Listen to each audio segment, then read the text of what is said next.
Welcome to our tiny house. The roof is 17.5 feet tall, stationary, but each roof is on a hinge and then the roof will lay flat for traveling on the road. The first thing that most people comment on is how cute the fireplace is. And actually Danny's dad, when he first saw it, he asked us if it was for a dollhouse. It was really important for me to have a large soaking tub because, as you can see, there's lots of space for relaxation. So something that you don't really see in tiny houses very often is a walk-in pantry, and here you go.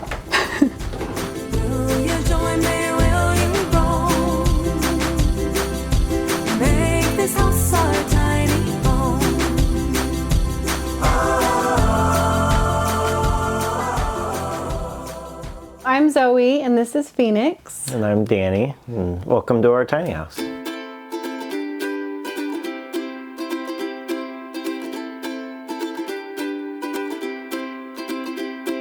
Before living in the tiny house, we lived in a communal house with lots and lots of people, and we had a dream to move onto land together and each have our own little tiny house. We were the only ones that went through with it. We got the opportunity to build this in our parents' front yard. It's been amazing to have Phoenix get to see his Nana and Grandpa daily. We love community and the ideas of living together and helping each other out, sharing resources. I learned building from my father. He is a framer and was a vice president of a building company. We worked together for a long time on a design and watched so many YouTube videos just like this and got inspired by the creativeness of so many people. The building process took about 8 months. We moved in about 4.5 years ago. It was also really amazing to watch Phoenix see his room for the first time because, you know, he had watched his dad build it. He'd even helped with little things, you know, as much as a 2.5-year-old can. And he was just super wide-eyed and so grateful, and he just could not believe that that was his room. It was the first time he actually had a room of his own because when we lived in community, he didn't. So it was a really big deal to him. It's probably the best room I've ever had in my life. Phoenix, is this your new room? This is my new room. I can't believe it. This is my new room. I'm proud of the overall design and using as much recycled materials as possible, and you can use nicer materials because you're not using as much as a 4,000 square foot house. I like to make things beautiful and functional and like to make a cozy living space for a family.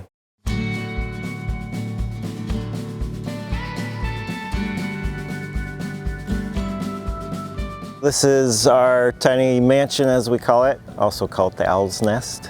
It's a 10-foot by 30-foot trailer.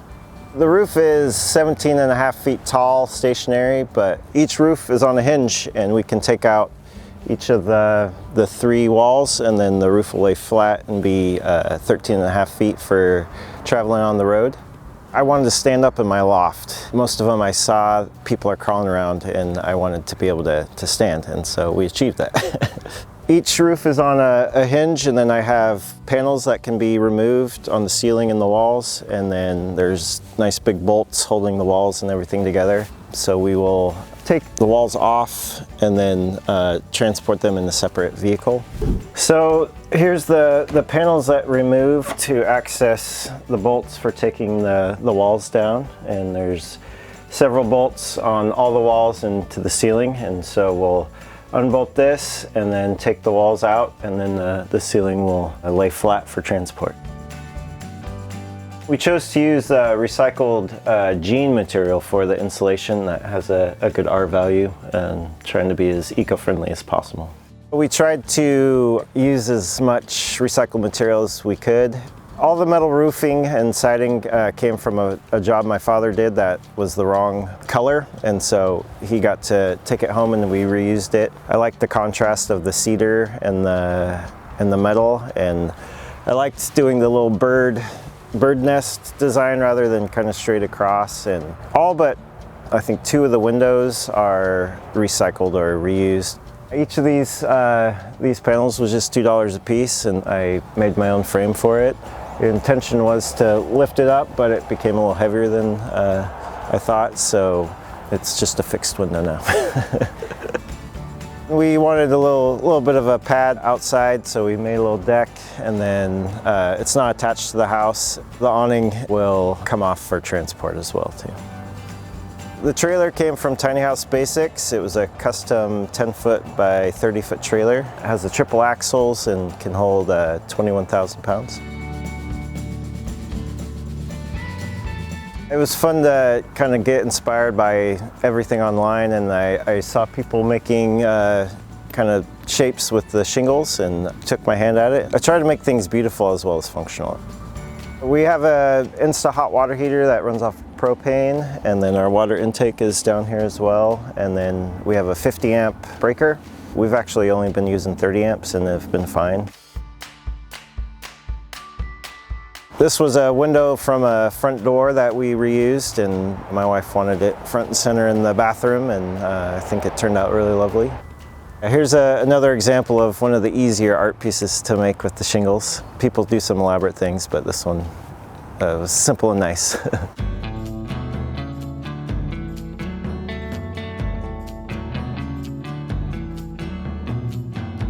Okay, so this is our tiny house. This is the inside. The first thing that most people comment on is how cute the fireplace is, because it's so little. And actually Danny's dad, when he first saw it, he asked us if it was for a dollhouse. It actually is very powerful, especially with the fan going.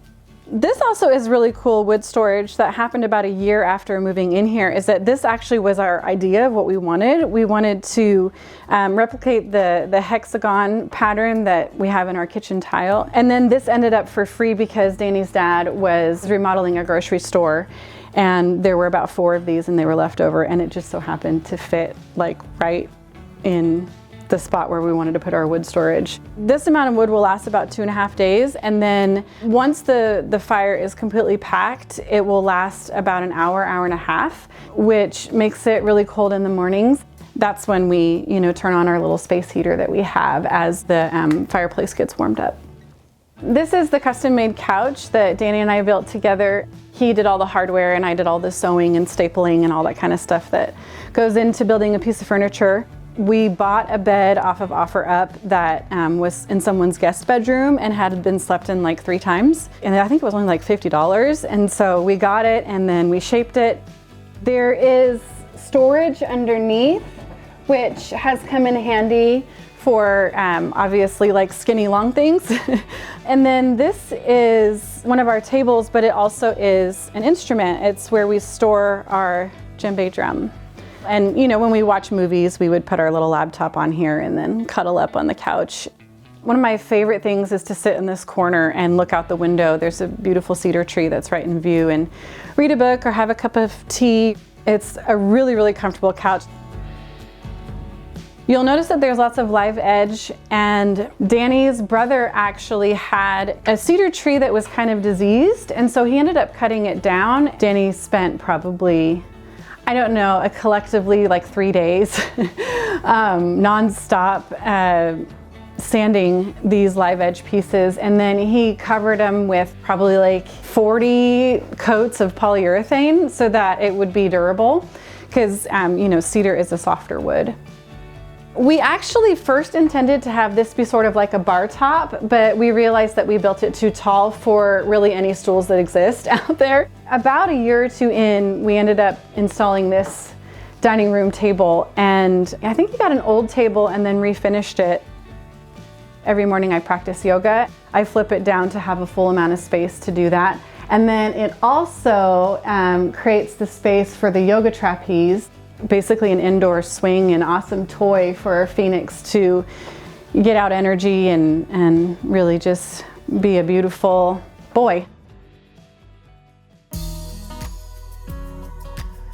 We intended this to be our forever home, and so one of the things that was really important to me was to have a really big kitchen and lots of space for appliances as well as cooking. We didn't really have big parties because it's a tiny house, but when we would have people over, it's really great to have all this space. So this is over 9 feet of counter space, which is really rare, and it's also really deep, which is so useful. This oven actually can fit a large size pizza, and so like I have roasted chickens in there. Like, it's been a really great oven for being, you know, a countertop oven. It's been awesome. I also wanted really big pull-out storage for drawers. Making use of corners is something that we really kind of got into as far as design-wise, to be able to really utilize all the different spaces, and corner spaces are kind of funny for that. And so, you know, I asked Danny, I said, well, how can we have a corner sink? And he was like, I don't know, because, you know, you have to be able to line yourself up and you don't want to be like leaning over too far. And so he figured it out, and we got this very large deep sink from, again, second use. And then there's this corner cabinet that opens up that is kind of a funky shape, but it works. If we ever have anything that we need to get under there for, we can. So our induction stove is really great. 2 burners is actually plenty. Over here we have our tea, and this is usually just full of spices. So something that you don't really see in tiny houses very often is a walk-in pantry, and here you go. This is where the water heater is, and we can store tools and appliances. And then there's even more shelving over here and the electrical panel. We went for the medium size fridge, again, because I love to cook, but we actually decided to elevate it so that we could have some storage above, as well as storage beneath. So another really cool feature about this house, which I think was, again, another idea of Danny's brother, he has so many ideas, was this pull-out closet. So to put it on a drawer slide, and it just comes right out. So here we come to the stairs, which is also another place where we have a lot of our storage and all the drawers we keep our clothes. The landing also is a great place where we have really a lot of storage. The drawers go all the way back.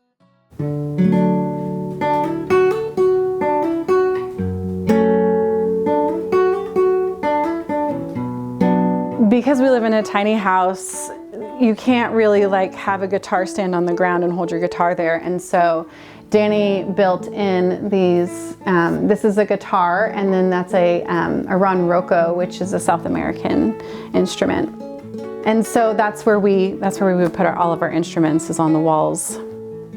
These windows are 2 other windows that we found at a second use place that Danny framed in himself, made it beautiful.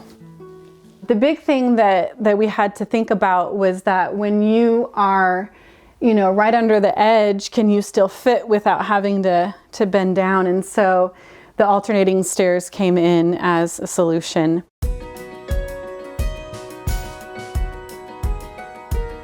This is the primary loft. It is, I think, almost 8 feet tall at its highest point.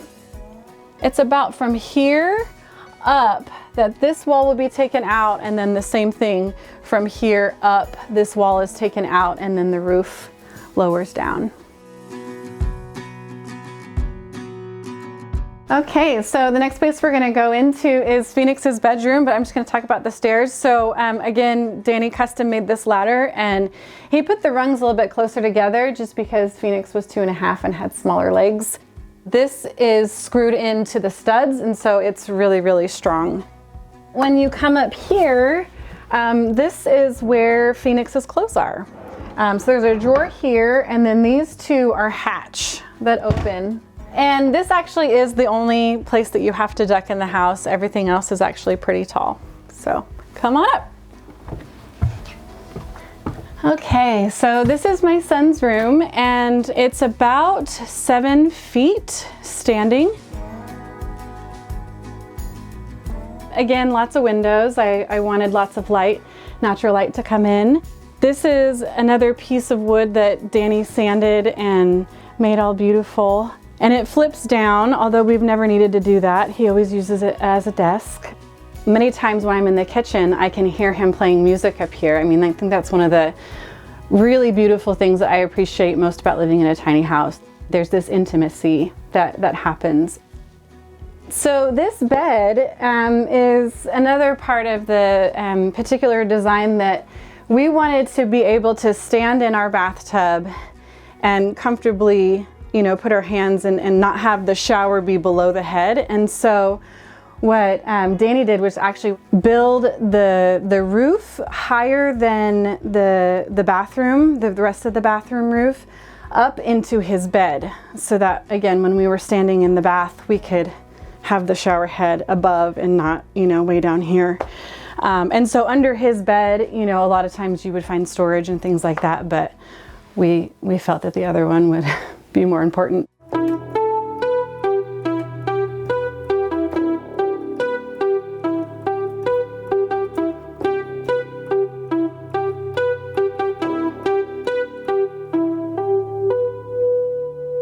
All right, so the next place we're going to show you is the bathroom. We have a door, it's a sliding door here, which works just great. And then another feature to point out is another way that Danny brought in like just his beautiful artistic flair is the way that he cut the flooring to be with this edge.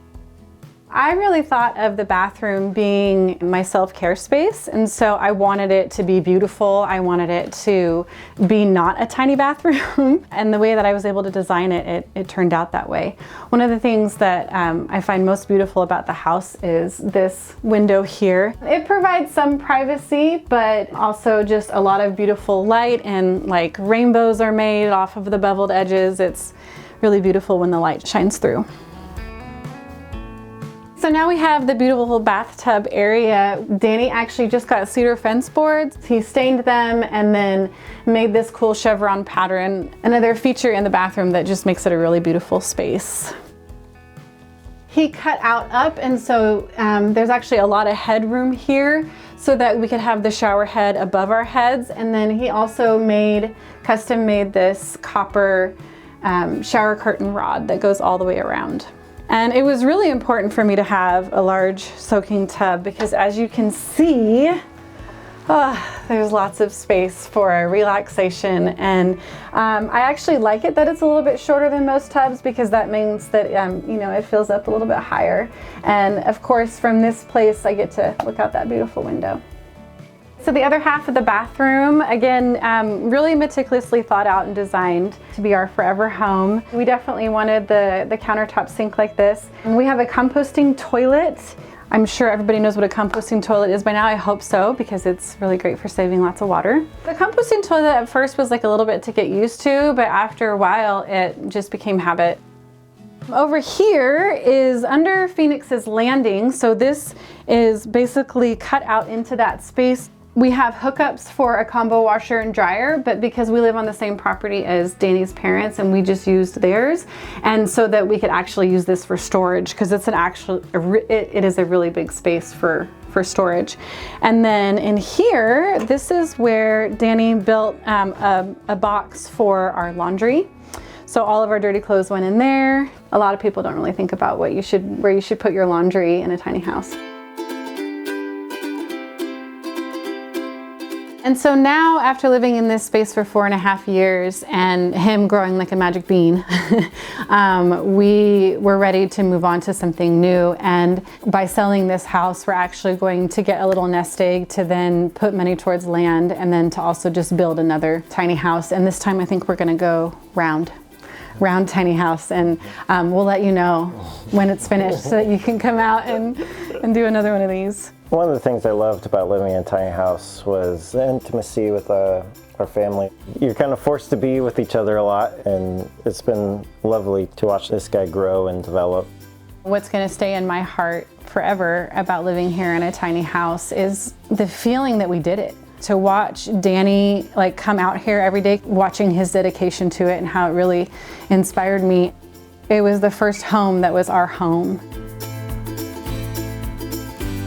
Thanks for watching this week's episode. I hope you guys enjoyed it, and I will see you soon with another unique home tour.